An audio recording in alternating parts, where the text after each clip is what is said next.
Hello, and thank you for joining me for another episode of the Finish More Music podcast. I am joined by a bona fide house music legend today, the man who has the incredible accolade of releasing the first ever house music record. Unreal. Jesse Saunders, welcome to the show. Thank you so much for being here. Yeah, thanks for having me. My pleasure.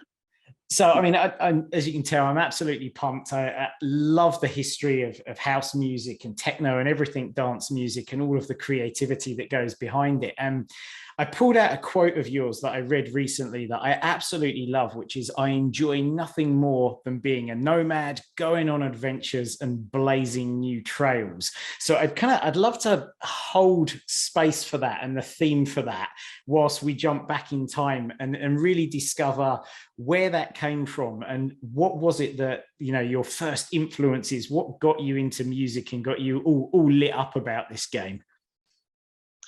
Well, from a very early age, my mother, who was a school teacher, and she was also a musician, she played piano and sang. She taught early childhood education. So she found the best way to teach kids was through music because they remembered better. So she had me very early on taking all sorts of musical lessons, from piano to flute and trumpet and guitar and drums and bass and everything. And that kind of set the foundation for what was to happen later, because I actually had an idea of what I was doing when I did it. And I didn't just pick up some drum machines and just program them like most people do. And obviously then you got into DJing as well. So I guess what came first, the DJing? So I know you made mixtapes and things like that. Were you already using drum machines? How did it evolve into kind of getting into the world of dance music? Well, when I was about, I'd say 12 or so, 12, 13 years old, I started making tapes of my aunt's 45s. Back in the day, she had all the Al Greens, Let's Stay Together, and Hughes Corporation, Don't Rock the Boat, Van McCoy, Let Do the Hustle, all that kind of stuff. And it was really cool. So I just started making these tapes, and I had this big, huge boom box that I would carry around, and I would play them. So I was kind of like the Pied Piper on a boom box, and people would follow around, and it was so cool. And I was in this organization. My mom had me in this organization. It was really a mother's club, but mothers with children, and they wanted their children to kind of grow up around like-minded people. And a lot of people in there were like, kind of uppity, we're judges and lawyers, doctors, and all that kind of stuff. Well, the kids, we were so cool. I mean, it was great growing up in a nice family that had a little bit of money and whatnot. But what was great were the gatherings that we would do, because we were responsible for going on one type of educational trip once a month, which would also turn into be some sort of, entertainment. As I got a little older and had the boom box and started playing around with it, turned into like little parties and things. Or, the school buses on the way there, we'd have a party on the bus. And, so little by little, it just kind of developed. And I always say that I never thought about being a DJ. That was never my thing. It was just kind of like, I love the music. And once I found out I could manipulate the music, where I would take the pause button on there and kind of make my own versions of the songs, especially the 45s, which were really short, between 3 and 4 minutes. And the best parts of the song would only be maybe 4 bars. So I would take those and expand them. And that's kind of how the whole remix thing started. So I started doing these pause button remixes of songs, like back in the day, I did One Nation Under Groove by Funkadelic, and I did Get Off by Foxy and Boogie Nights by Heatwave, those type of things. And my brother, Wayne Williams, he's actually my stepbrother. We share a half sister, and he was into DJing, actually with my sister's boyfriend. They had a little crew and they were DJing parties. And he saw that I had an aptitude for the music, and I think at this point he kind of wanted to form his own little crew and his own thing. And he was like, "Hey, I want to teach you how to DJ." And so he's the one that actually brought the turntables and the mixer to me and showed me what, how it worked. And then of course, me being again that nomad and trailblazer and innovative person, I took it to a whole new level and started to what I call re-edit songs in the mix. basically by taking the parts and then mixing this part into that part and so on and so forth, so that it would be extended, like what I was doing with the pause buttons. Anyway, fast forward, there was this event that happened every week at Mendel High School, and it became kind of the place where kids from all over the city, I mean, there would be 2,000 kids there every Saturday. And it was a bi-level set, so they had a DJ on one level and a DJ in the lunchroom in another level, right? And so that was amazing. You know, I always say that it's kind of like the first raves, you know, to me, you know, even though it wasn't, obviously the music wasn't house or anything at that point, it was still, you know, whatever was popular on the radio, like James Brown's and, you know, things like that. But then there were a lot of dance clubs back then, actually. They would battle each other on the dance floor, and the music, and different crews, they would have these choreographed routines and things that they would do. It was really quite spectacular, you know, at the time. And one such organization was probably the biggest one there, was run by a guy by the name of Bob Peters, and it was called the Doctors. Now, Wayne and Bob grew up together, you know, pretty much. They went to school together, went to Mendel together, things like that. And Wayne, as a DJ, knew that Bob and his crew threw parties all the time. So he basically wanted to DJ a doctor's party. Finally, he got his chance. He calls me up one day and he says, grab all your records and your tapes, we're DJing this party. And I'm sitting there like, oh my God, I'm DJing a party. It's like, it's one thing to put my stuff on a tape and carry it around with a boombox. It's another to stand up in front of people and play music and try to keep everybody on the dance floor. I was scared to death. So anyway, he handled most of that, but what he wanted was my pause button remix, because there was nothing else out there that sounded like that. You know, there weren't really.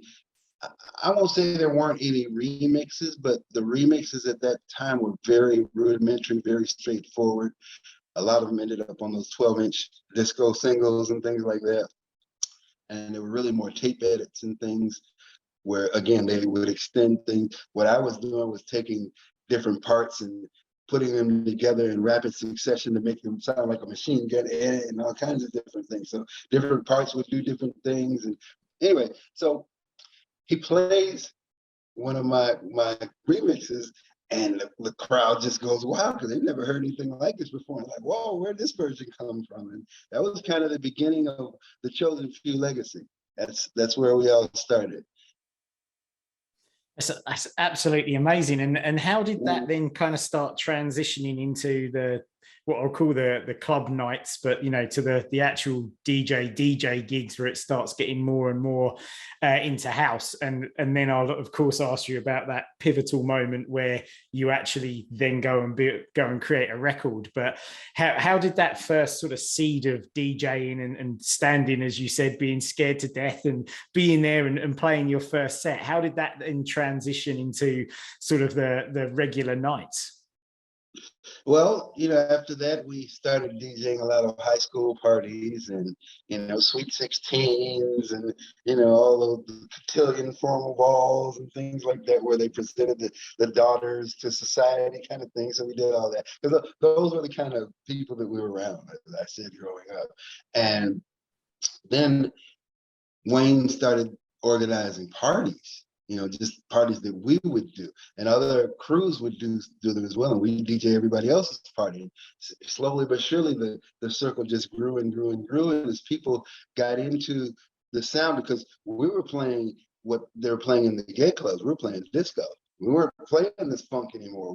Wayne had gone down to a party that one of his peers at Mendel, by the name of Craig Thompson, threw at Den 1, which is a gay disco down on the north side. And Ron Hardy actually was the DJ at that point. And Wayne walked up to him because he said he noticed that the music just kept going on and on and on. There was no stops, no pauses between or anything. He went up there and asked him, he's like, well, how do you do that? You know? And so he explains that, you know, he has two turntables and a mixer. He can segue between the other, one to the other, and so on and so forth. And then he's like, well, but where do you get this music? I've never heard this music before, this type of music, right? Because it was very New York underground gay scene, you know, type of stuff. And this is before Frankie Knuckles got to town. You know, Frankie didn't get into Chicago until about 1976, and I think Wayne basically found out about this in about 1975. And so started going over the north side where Ron told him he could find the music and started buying all this music. It was one crate of this stuff. No other record store in town had it. So he kept it as his secret, didn't tell anybody else, any other DJs, anyone, and just basically, you know, said, this is the type of music we're gonna play now. We're gonna, you know, influence the crowd and so on and so forth, and we're gonna become known as it. And it's really amazing to think that way back then that he had this idea to take this sound, introduce it to a new audience that had never heard it before, and get them to love it. Can you imagine? Yeah. I mean, I'm imagining you can't have possibly had any idea of the fact that this was a seed of a global phenomena that you guys were planting. No, I mean, we didn't even know what we were doing. Well, I knew what I was doing as far as remixes. So I would take each one, the ones that became more popular, and I would remix them. So anytime that someone else, say another DJ, might get their hands on a copy of that particular record and start playing it, they would never have the version that we had. You know, so that became something that was very distinct and very popular as well. But yeah, it was amazing because I remember I first started when I was 15 years old, DJ. Okay. And, you know, at 15, I'm barely into high school. And, you know, I was a shy kid. You know, all the older girls, upperclassmen, all thought I was cute, which is great. But, you know, and then, you know, it was great. And then when I became a DJ, then it became even more so. Now I'm even cuter now. So I noticed this evolution of the more I became popular, the more the girls came around and started to gravitate and everything. And I kind of got that reputation throughout my whole career of always having the pretty girls around, which actually ended up me making a song called "Those Pretty Girls" later on.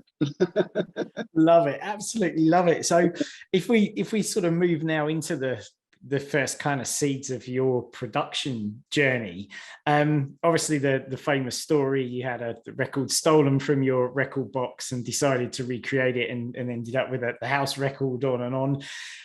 How did you go about it? What were you already using the drum machine before then? What went on behind the scenes of that story, so to speak? Well, around this time when this all started to happen, a movement started where Jamie Principle, unbeknownst to anybody else, was making music at his house. Someone slipped the tape over to Frankie. Frankie started playing it at the power plant where he was at that time. And that's what Your Love, it became popular. Now, around in the same time, I'm playing at a place called the Playground, which is, I mean, we held 1,500 kids a night. This was a high school and young adult club. We'd open at 9 p.m. and wouldn't close till 6 a.m. in the morning. Yeah. So we were kind of a straight version of what the warehouse was at the time, right? But what it did, a lot of people know that Chicago is very segregated city. It's like, you know, blacks lived in one place, whites lived in another, Asian had their own neighborhood, Italians and so on, Hispanics and so on and so forth. And you generally didn't cross over because that was kind of a no-no at the time. So this particular place, Playground, kind of brought everyone together for the first time. People from the west side, the north side, the south side, gay, straight, didn't matter. Playground was the place where you could come. So I was playing there in the early 80s, about 1982, and I was playing a lot of different styles of music. I was playing the disco stuff, of course, but I also was playing some new wave. I played a lot of B-52s, Devo, the Go-Go's, We Got the Beat, you know, all that kind of stuff, Men Without Hats, you name it. And I also played reggae. And I'd also play some funk. And I'd also, I mean, whatever I felt I could take and move the crowd into a different vibe at the moment. I didn't play a lot of any one thing, but I played a lot of everything. So everything that I did was all about the journey of like experience, the highs and the lows, the peaks, the valleys, and whatever record would get me there is what I would play. So, and because the crowd was so diverse, they loved it all, you know, so it was really an amazing time. And also, again, all these organizations of dancers and crews started organizing there. One such organization was called the Flyboys, and they had their spikes and they had all their, the chains and whatnot, and they danced their butts off, so everybody, they got noticed. So anytime I would play something that was really cool, especially more new wave stuff, it would really, create a frenzy out there. And other people who weren't into that, I think what really spread this different music in Chicago was the fact that people saw everyone having a good time to it, where they might have been a bit apprehensive about it because they didn't know it, but because these people were having such a good time, it's like, well, let me try it. So I think that's what really made everything. I mean, even up to the inception of house music coming along, that's what made it so big in Chicago. I don't think a lot of places were that open to new styles of music, but Chicago definitely was. I'm going to leap back to the production bit in a second, but something that you said really piqued my interest there, which was about how you were playing different styles of music, but you were really taking the crowd on a journey, and you mentioned the peaks and the troughs, and it sounds like that was something that was very inherent to you, and you'd figured that out on your own. Is that right? Or were you watching other DJs and getting cues and ideas? No. How did that come around? No, that was definitely inherent to me. It was something that I just felt in music, and I felt it from the beginning, as early as 12, 13 years old, making those pause button remixes. What I didn't feel in the music and the way they were being produced and mixed at the time was that they weren't. I mean, I won't say they weren't. They all, of course, had an intro into a chorus or into a verse, maybe a bridge, then another chorus kind of thing, whatever. But they never built in the way that the music would take you on this journey type of thing. I never felt that in what they were doing. And that's what I wanted to do. I wanted it to actually be a whole journey through highs, lows, sadness, happiness, just everything. I don't know where that came from, but it was always something that was just kind of instilled in my soul. So when it came to that, these different styles, they were all different tempos. I mean, there would be some tempos that would be at 90 BPMs and some tempos would be up at 140 BPM. So I wanted to have something where I could segue between these, because I didn't want to, I mean, of course, I'm already mixing a lot of stuff, but there's no way you're going to mix 140 BPMs with 91 BPM. It just won't work, right? So I wanted to find a way that I could actually do that. And I found that in a drum machine. So I started bringing my drum machine in, and what I would do is program the pitch control where that I could like slow it down, kind of like Little Lewis's French Kiss. That's actually probably where we got it from. It's because I used to just slow them down, and then I changed the pattern so that it fit more with what I wanted to bring in, so there wouldn't be a noticeable difference there as well. And then I would bring it in, and then when I got back to something else and I had to change the tempo, I just kept doing it. So it seemed like one continuous experience, to people, especially back then, because they really didn't know what mixing was at that point. It was just this continuous journey. And it became popular because the tracks that I was making had all these different elements in them. They had all these cowboys, the rhythms. I was using very syncopated rhythms, more kind of African tribal, type of stuff. The claps on the 808s, using those as kind of not a melody, but as a general pattern that was very recognizable.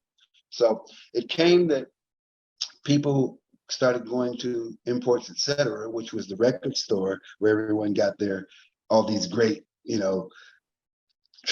songs at the time. They weren't really tracks. And they kept going up there asking the salespeople if they knew of these tracks. It's something that Jesse's playing at the playground. We don't know what it is, but we want to find it. And I went in there one day, and Frank, one of the head salesmen in there, he asked me, he said, "What are you playing in there? Because you get all your records from us." I mean, they were giving me from the record pool. I was getting everything from them. Anything that was new that they were trying to sell in the store, they would give it to me to play, over there as well. He said, "You get all your records from us, but we can't figure out what these songs or whatever they happen to be are." And I said, I didn't know at the time because I wasn't thinking, it was my stuff. I'm thinking like it was an actual artist with a record kind of thing. And I said, "I don't know." He's like, "Well, why don't you make a recording when you play and see if we can catch it, what it is. So I did, and we played it in the store, and people started identifying, well, they were my tracks on the drum machine. And so he comes to me and he says, you know, if you could get these pressed, we could sell a shitload of these because there's so many people that are asking for them. And that light bulb went on over my head. And I was like, oh, how do I make a record? So I started. There was this one guy that used to come to the playground all the time, and his father owned a record label. His name was Vince Lawrence. So I started picking Vince Lawrence's brain about how to make a record. He told me the whole, oh, there's a pressing plant on 39th Street and blah, blah, blah. You go and get the masters made, you do this. And I mean, he just told me the whole thing. So went in my bedroom, recorded what I wanted to record, put the tracks on the B side, which became, that was on and on. And we went in and I got it mastered. I mastered the B side directly to the mastering lake. There was no master tape or anything. And then we did it directly to the lake. The first time that it ever happened, right? And then finally, you know, a couple weeks later, we got test pressings. I still have the original test pressing that came off the lake. Wow. And pressed it. And we took it to the record store. I think we took like 200 copies over to imports, etc. Right? Because they like, we wanted to buy it. They wanted to buy everything, but I wanted to save some just in case there were other stores that wanted them. But we took 200 copies over there, and they called us within the next day or so, wanting to order more. They're like, those things sold so fast, it was ridiculous. So that was how On and On got started. That's the story and the legacy of Jesse Records, and On became what it is today. That's incredible. And you know, I'm always sort of in awe when I'm listening to you talking about this, because you're at the beginning of it. And it's, you know, it's great to have the advantage of being able to see so many other people doing things and learn from it. But to be a trailblazer and it inherently, I did this and then we learned that, and just the creation of this thing, the growing of the seed, is just wonderful to listen to this. So how did you develop from there in terms of productions? Because obviously when you start putting out records like that, other sort of people who are around you are saying, hey, well, you know, Jesse can do this. Other people start making records. And I'm imagining you are able to learn from each other and the technology advances. So kind of what has been what were the next steps in terms of being in the studio for you as well? Well, if you listen to Marshall Jefferson, which is the cue I always take, he said that Jesse Saunders is the most important man in the history of dance music. And the first time I heard him say that, I was like, wow, really?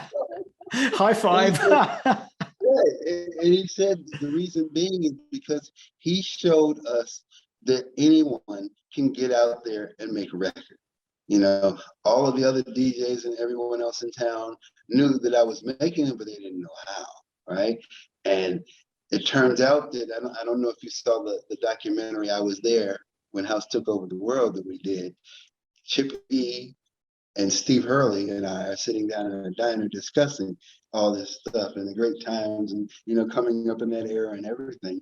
And it came out that each one of them used my 808, my drum machine that I did On and On, to make their first records as well. Now, I don't know how, well, I take that back. I do know how they got it now. Vince Lawrence was that kind of guy that would basically be the liaison and everything. Vince is talk.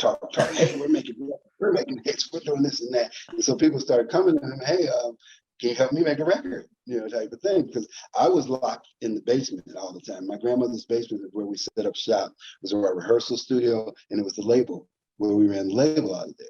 And I was always locked in there. And you asked me about the production. That's how it started. I just started developing different types of sequencers, different drum machines, learning that I could actually burn chips and put them in a Lynn drum machine so I could have my own sounds and all kinds of things. So it just kind of evolved over time in terms of what could be done. And then the first samplers came out. And when I did It's Okay, I think I did It's Okay in about 85-ish. It came out in 86 and became popular. That was the first one that I actually used a sampler on. And I got the It's Okay because there was a group called Full Force back in the day that produced Lisa, I Wonder If I Take You Home and all that. And they had this one record, the guy said something, but it's okay. And it just struck me. I was like, that's so cool. I'm just going to sample It's Okay. So I I didn't really sample. I sampled myself saying it's okay when I did it. But you know, that's kind of when the in Sonic Mirage came out and various samplers and things like that. And just over time as it evolved, people grabbed, you know, these older records and kind of emulated the bass lines and different parts that were hooky in there. And they started making records on their own, programming the drum beats on it. So it was all everyone knowing that I use a drum machine, and but not knowing that I actually had musical knowledge and skills and whatnot, because a lot of them had no idea what music structure was about, and they didn't care. And if you listen to those old records, that's what you'll see. It was just really about the beats more than it was anything in a sample or whatever. But because of the fact that I was someone that they knew could touch, you know, be around, and I wasn't Prince in a limousine or something like that, they felt that like, well, he did it, I can do it. So that's what actually started the whole revolution of being a DJ and producing records.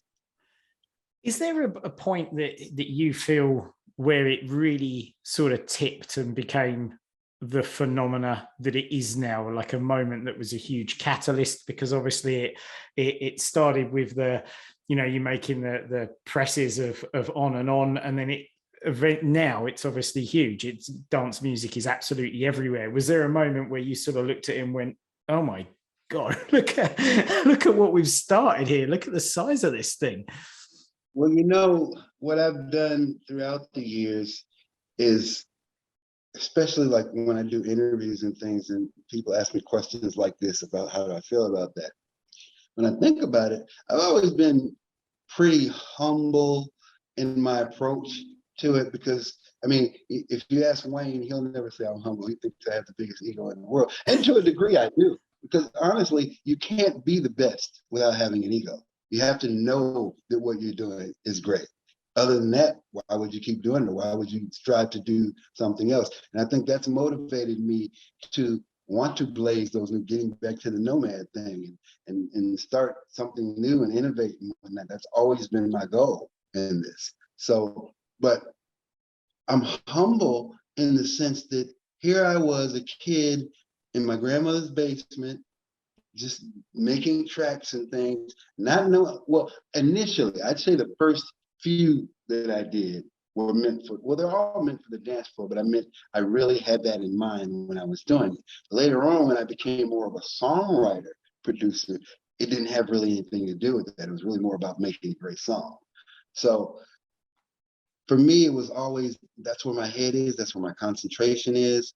And I'm gonna just continue. I'll stay down here 24 hours if I have to, until I get it exactly the way that I want it.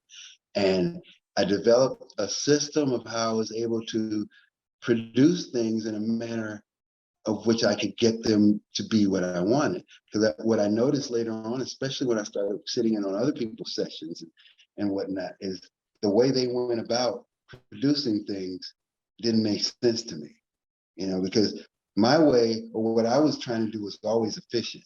It's always what the shortest road between the 2 points, as opposed to going around the city in a loop and trying to figure out how to get back, which is what a lot of people do. I remember I sat in a session one time and with a very well-known artist, well, producer at this point. I'm not going to name their name because I don't want to incriminate them. But the point is, I sat in that session because they asked me to come in and help, you know, put it together. And I watched them go through about 1,000 kicks, 10,000 snares, 500 hi-hats, 1,000,000 bass lines, and everything. So I'm sitting there for hours and hours and hours just to get sounds. And that irked me so much. I thought, this is just crazy to do that, because you're wasting time. For one, you're paying for the studio time, so you're wasting way too much money to do it. And it's just not conducive with my soul and the way that I put. And then I had to stop and think about it later on, that what I think I developed in production was something that was unique from other people. I developed a sense that I knew where to go and what to do to get what I want. So I could walk in a studio and within an hour, I've got a whole track because I knew exactly what I wanted, you know? But to sit there and go through all these different sounds with them, it's just like, I got up and walked out the session. I couldn't take it. It's just too much. So do I understand correctly that you've got the idea for the song in your mind before you go in the studio, or you sit down in the studio to write and then it very quickly comes to you where you want to take it? Well, life influences what I want to do. So I'll get ideas all the time and kind of like just store them in my memory bank in my brain, right? And then I'll get there and I'll get to the studio and I'll think, okay, I want to do this, or I want it to sound like that, or I want it to get to this point. And I'll figure out exactly where I want to start. Sometimes the beginning isn't the beginning. Sometimes the beginning is actually the end. And then I just figure out the journey to get there.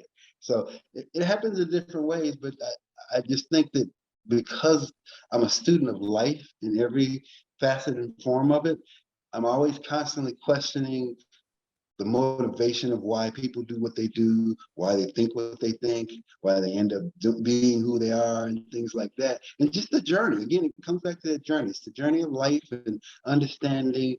And I always thought I should be a psychologist because I've always thought of life in terms of that. It's like, why is this? Why? My mother said that I used to bug her to death because every other thing was why. And that's kind of, now I answer my own questions, you know. I'll say, why is this? And then I'll figure out why that's happening. What's the solution, whatever. And then when it comes to the musical part of it, it's like, okay, well, this sounds like this. And I associate it with a different sound or a different thing. And it all just kind of comes together for me. I don't really have to think about it. It just happens. It's really, I think it's really more divinely inspired, you know, from a more spiritual sense than anything, because there's a lot of things that I know in this life. Like, for instance, I digress a bit, but by the time I got to high school and I was graduating, you know, the tradition was to have your yearbook, and then you have all your friends write it in, sign it, and then you put your basic idea of what you want your life to be or what you plan to be, and so on and so forth. Well, everyone else was like, I'm going to college, I'm going to study to be a lawyer, or I'm going to be a teacher, blah, blah, blah. Mine said, my goal in life was to never have a 9 to 5, because I never wanted to work for anyone, and to be the world's greatest DJ. It's really interesting because I had one of those yearbooks and mine was all about music as well. It was all about music's where I'm going, it's where I'm headed. I didn't have any interest, just like you, in the I mean, I did have a stint in my life in a professional and a corporate environment, but the same as you, I always wanted to be my own boss, and I always wanted to be in and around music and hands-on music. So yeah, I can totally feel that as well. Now, one of the things that is always interesting to me is there's the spirituality that you mentioned of sitting down and writing music. And then there's the tools that we use to write music. And from a technological standpoint, from the drum machines that you started out with and sort of introduced a lot of people to, things have just continued to ramp up at an exponential level to involve computers and all amazing hardware and computers and all sorts of things. Marrying that with your mention of always looking for an efficient route and your curiosity of learning things, I'm kind of curious, how have you adapted and embraced new technologies, and how have they influenced your sound of your records over the years? Well, I've always been a techie, especially when it comes to music and things. I wanted to be able to produce new sounds. As a matter of fact, when the samplers really started to ramp up and become really good, I would make my own sounds, because the stock sounds on keyboards and things like that weren't doing it for me anymore. I wanted something different. I wanted to go different directions. So I started layering and layering like bass sounds and different things to make these unique. Actually, the Love Can't Turn Around bass line is actually a culmination of me taking probably 7 or 8 other basses, and there's actually even a kick drum in there, believe it or not, on that bass line, which is why I hit so hard when it boom, boom, boom, boom, boom, boom. So it was kind of like, I just wanted to create different things because I didn't want my sounds to sound like anyone else's. I wanted to be the first. I've always had this quest to just be the first and be the pioneer and, you know, blaze that new trail, be that nomad. It's just, like I said, it's in my soul. It's inherently in my spirit and everything, and a lot of things that I do as well. So for me, it's always been, yeah, when something new comes, and then it got bogged down to a point, and I think it's still kind of bogged down to the point because there are only so many sounds and so many things that you can do.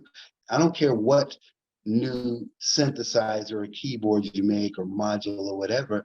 It's like all that is this sound with a filter on it or the resonance higher or whatever. And it's just kind of maybe, well, obviously the idea of making keyboards and synths and things like that is to get people to buy them to make money. So that whole corporate, capitalistic way of thinking for me doesn't fit well with my spirit. So I've always been an advocate of, like, when people buy this, hey, did you hear about this new keyboard? And they're like, I did this on that, and they'll play sounds. It's like, well, hey, I can make that sound. You didn't have to go out and spend $2,000 or $3,000 to make that. I could have done that for you, And it's just like what you think about the new Beyonce track where everyone thinks that she sampled Robin S. It's like, that's not a sample, it's a patch on a keyboard, Yeah, I mean, I'll cycle back to that in a minute. The sort of Drake and Beyonce starting to kind of use sounds that are throwing back very much to yesteryear. I'm curious, what do you use in the studio now when you go in? If you're going to write something or collaborate or any of those things, is there what kind of stuff would we expect to find in the studio that you want to get your hands on when inspiration strikes? Well, I was lucky enough to be able to have the first Lynn Akai prototype known as the MPC 60. So I've used that since day one, modified the new version of it as well, but that's what I use. I've always used it because it's the most simple and efficient way to produce things. And keyboards, anything in particular that you go for on the keyboard front, like the synths, anything like that? Well, again, for me, I make a lot of my own sounds, and a lot of things, there are sounds in there where I may take them, that might be the standard patch, and then I'll obviously manipulate it to do what I want to do or where I want it to go. So I'm definitely not the person that you would hire if you want me to sell your keyboard or right. something. I'm the person that will take it and make it do something that it's not supposed to do.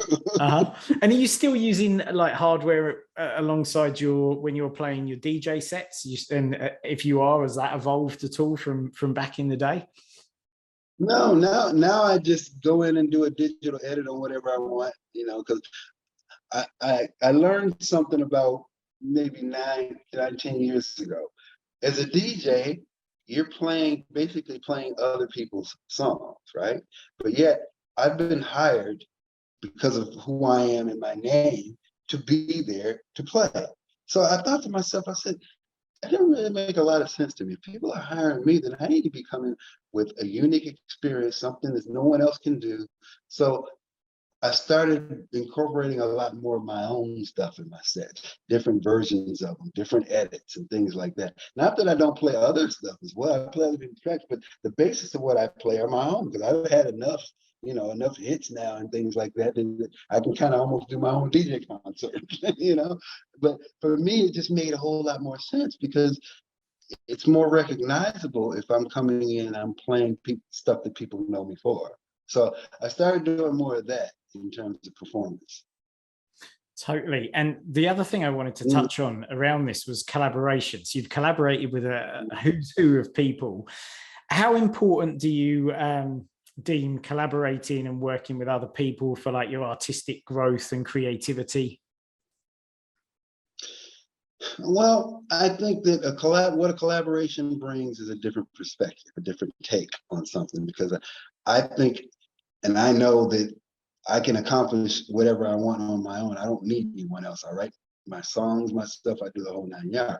But what I find when I collaborate with others is I see things a little differently because their perspective, And initially when I was younger, I would disregard. It's like, oh, your perspective doesn't mean anything. I know exactly what I want and how to get there. And I would just kind of railroad it and do my own thing. It was all about me. As I've gotten older, it's become a little bit more apparent that in order to do something new and different, I need to gain other perspectives on it. You know, it's like my perspective was great for the first 10, 15 years because I didn't have much competition. But now that everyone's doing it, it's a different ballgame. So, and this is really interesting because you're touching on perspective now, which is somewhere I really wanted to dive into as well. Obviously, you've got some books out there as well, which is informing people and of, you know, your perspective and also the history, and you've brought in the stories of people as well, explaining the history. So my first question, in fact, maybe before we even get to the perspective part, was just about your approach to writing books, because I'm always curious when I talk to people who are sort of multi-disciplined creatives. Are there similarities? How do you obviously create something out of thin air when you're creating a piece of music? You create something out of thin air when you're writing a book. Are there any things that are similarities in those creative processes? How did you go about that?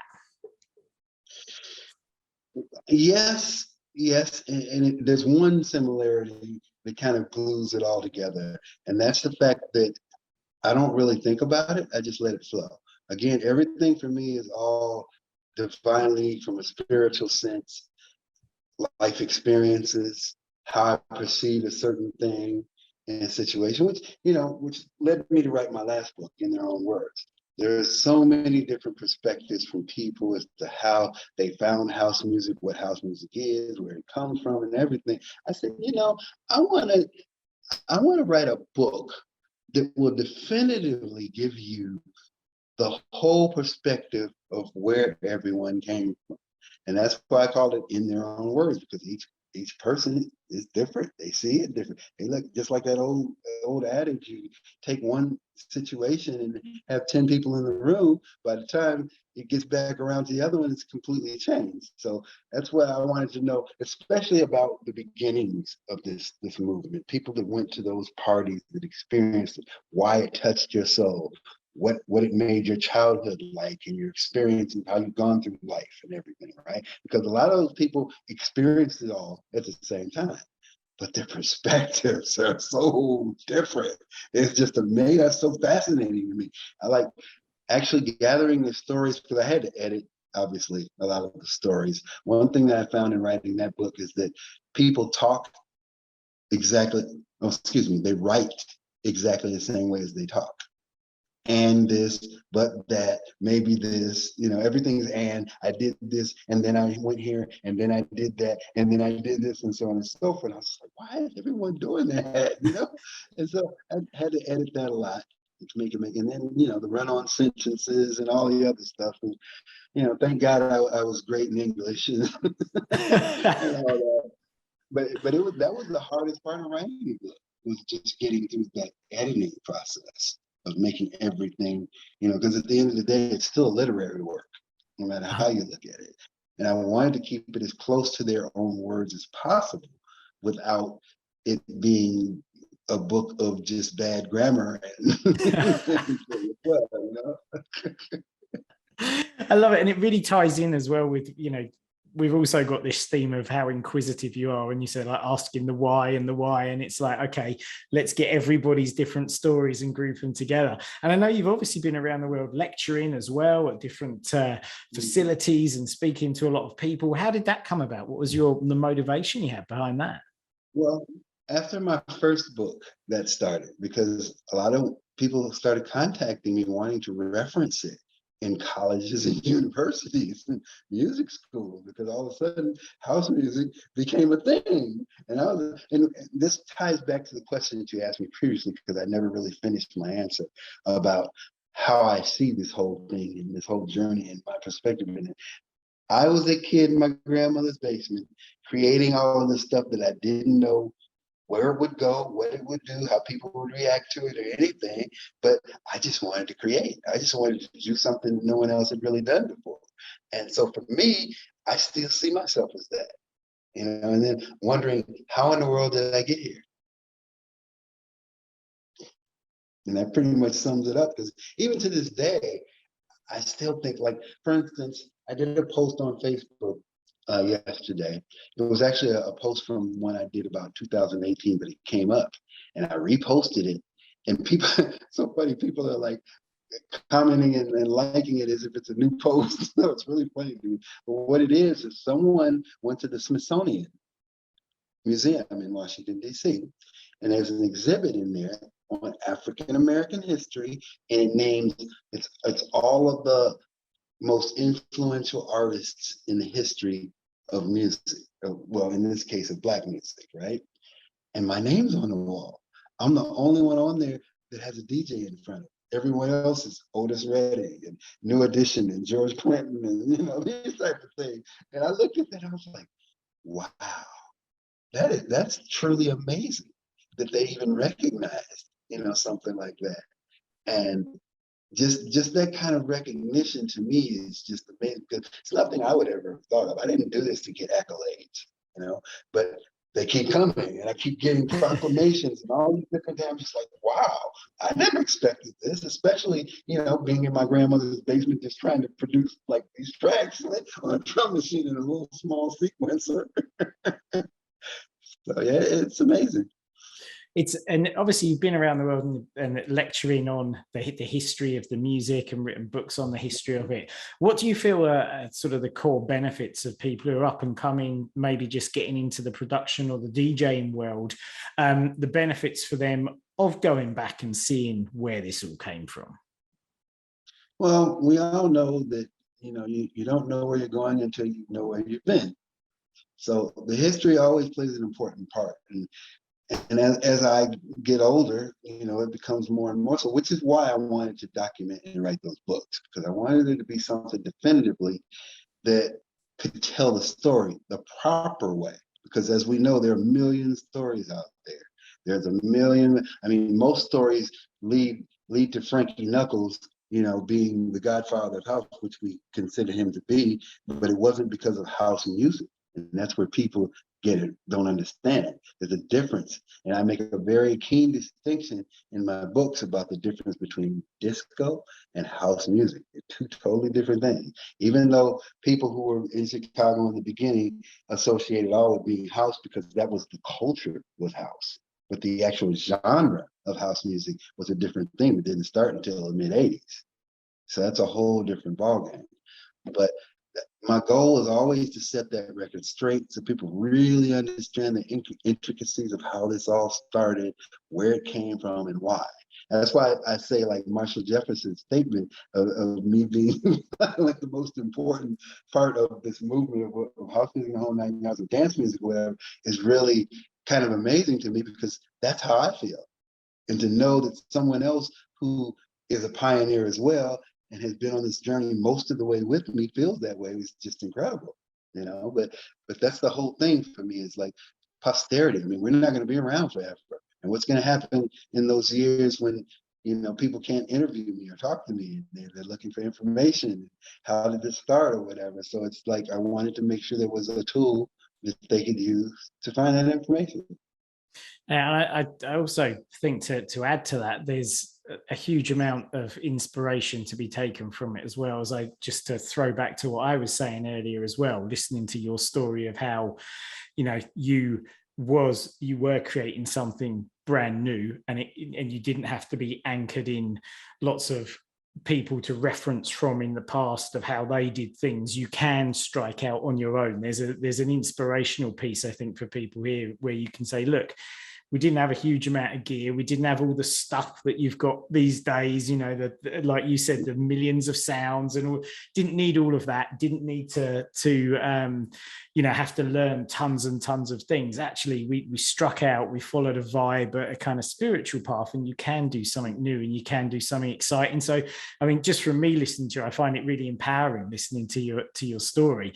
A little bit like, love him or hate him, Jeff Bezos, when you see the photo of him sitting at some old desk, like with paper everywhere, like working away like a madman to try and create a thing. And then he did it, he made it. And I think that stuff's wonderful. So obviously that's all the history side. And we talked a little bit about Beyonce and the sound that she's come out with. A couple of the tracks on the new album now have very much got the throwback to the kind of what I would call maybe the classic house sound. There's a track on Drake's album as well, certainly, that does that. that's kind of looping back round. I wonder what your thoughts are, having traced the history of it from then to now, on where things might go, what the steps could be from here. We obviously don't have a crystal ball, but I wonder if you had any thoughts on the future of house music. Well, I've been asked this question over the years, and my answer has remained the same. One thing about house music, and I mean, you can go as far back as disco, because one of the things I did in my book, In Their Own Words, was I wanted to discover the origin of disco. Because we talk about it, but I think that's one subject that never really gets delved into, to really understand what this whole disco movement was. I mean, we see Studio 54, we see all that kind of stuff, but that's really just fringe to me. That's not the real nitty gritty core of what this was all about.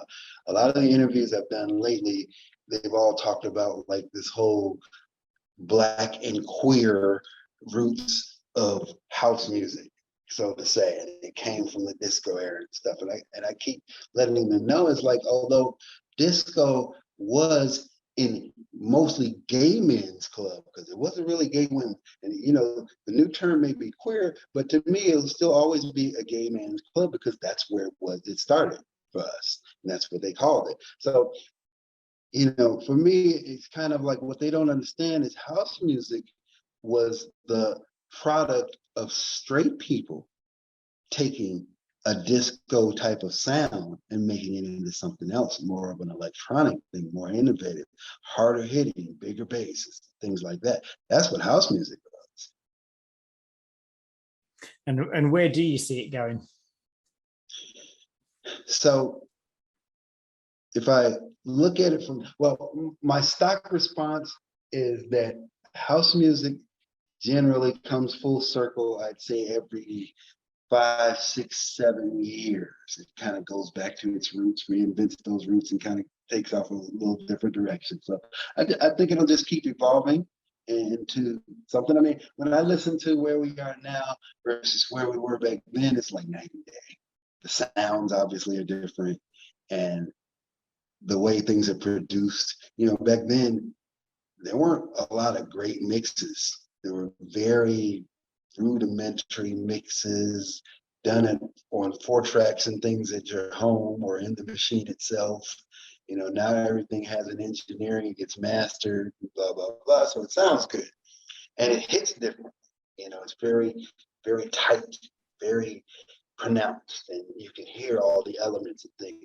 Other elements you couldn't hear back when. So I think that as technology, gets better, that it'll just keep sounding better and better. One of the things people say to me is like, you don't play a lot of those old records. I'm like, there's a reason why I don't play a lot of those old records, because they don't hit the same way. If I'm playing something that I did now versus something I did back then, it's hard to mix those together. They don't have the same sounds. They're not, the equalization, the mastering, everything is totally different, especially when you're talking about more of an analog master versus the digital. So for me, the technology is always important, and especially in terms of, how we play these things, with pioneers, the CDJs, and, we started off with 300s to 400s, 500s, and 1000s, then the 2000s, and so on and so forth. And each one just got better and better. I mean, there are a lot of people who couldn't make that transition from turntables to the Pioneer decks because it just didn't seem natural to them. And they didn't feel it right. And, the pitch control didn't feel the same way. And just a lot of it. And like, for me, I loved it, being able to go out on the road now and take a little USB drive instead of a big crate of records. Oh, I love it. It's great. I love it. And I mean, it's hopeful, because these tracks as well that are on these, pop music artist albums now, I mean, they are legit as well. Like the actual sounds that they're using and the structure of it, it's there obviously has been quite a big, I guess, marketing push for a very different type of electronic sound in the EDM sound that kind of took over in the US. And it's nice to hear this throwback of it. And of course, it's still marketing and money. Let's not pretend that that's not what's going on. But it is nice to have something that feels more authentic. I think that's the word that I'm looking for. And it'd be great if that then gets a piqued interest in the more authentic sound and back into what is, I guess, more of an underground sound overall these days. Now, before I let you go, and it's been absolutely amazing, thank you. I ask every single guest, if you had a piece of advice for someone who's starting out now and who really wants to make it in the industry, I mean, obviously, as someone who's had a huge impact, such as yourself, what would your advice be to people starting out now or on the first few rungs of the journey, whether it's to stand out in this world or just what to do creatively? What would your advice be? Well, you know, you touched on it earlier. You know, when you're the first to do something, it's a lot easier because whatever I did was going to be new and innovative. Trying to be new and innovative in this day and age is just crazy to think that, because everything's pretty much been done. I mean, well, I won't say that. That is entirely not true. I don't even know I said that. Everything hasn't been done, but the choices are few and far between now to be able to do something different than others, so on and so forth. So the only thing I can tell people is to listen to your spirit, follow your heart. You know, that's the one thing in life, no matter what you do, decisions you make, places you go, that's the one thing that will never lead you the wrong way. You know, listen to your gut, listen to your heart, listen to your spirit. And if you have the musical aspect of creativity, then it's already there. You just have to learn to be in touch with, in tune with it. You know, one of the things that I always like to say when we're talking about technology is that I think it's musical technology is the best and worst thing to happen to the music business, right? Best thing because it allows people, anyone, to basically hone their craft, create music, and be innovative if that's what they choose to be. The worst thing is that it allows anyone to do it. The key word is anyone here, because I'm sorry, there's just some people that just shouldn't do it. They don't have that inclination. And I don't want to let anyone feel that they shouldn't try, because I think everybody obviously have the choice, and you should try to do it if it's something your spirit moves you to do. But at the end of the day, if it's not for you, let the next person who has the creativity, the skills, and the musical knowledge do it. Because I think that's a lot of what's happened to music, especially in house. Well, I won't even say house. It's happened in rap, but it's happened in a lot of other R&B, you name it, where you've got a lot of people that don't understand production, don't understand musical structure. I mean, I'm hearing a lot of dissonant chords and notes and things that just don't work together, you know? And if you can't hear that, then that's a problem. So it sounds like there's a very much, learn your craft and, don't just rely on the technology kind of thread to that. Learn your craft, understand about music and bring that to the technology rather than expecting the technology to solve it for you. Right. Auto sync does not work on everything. Yeah. Excellent stuff. So what can we expect from the future from you? Like, where can people see you play, and any music coming out? I just put out a single, actually, with the, who is she, 13-year-old singing sensation. She won Star Search at the age of 13. She's from the Philippines by the name of Bani. We actually did a song. I produced her first single back in the mid-90s, right after she won. She was on Bob Keane's label, who Bob Keane discovered Richie Valens. The label's called Delphi, and he actually released it. And we got back together, years later. She was a child phenom, obviously. And I remember going in the studio with her. I'm a very big stickler for vocal production. Vocal production, especially chords, harmonies, and things like that, are one thing that I specialize This little girl, at the time she was 16, walked in my studio.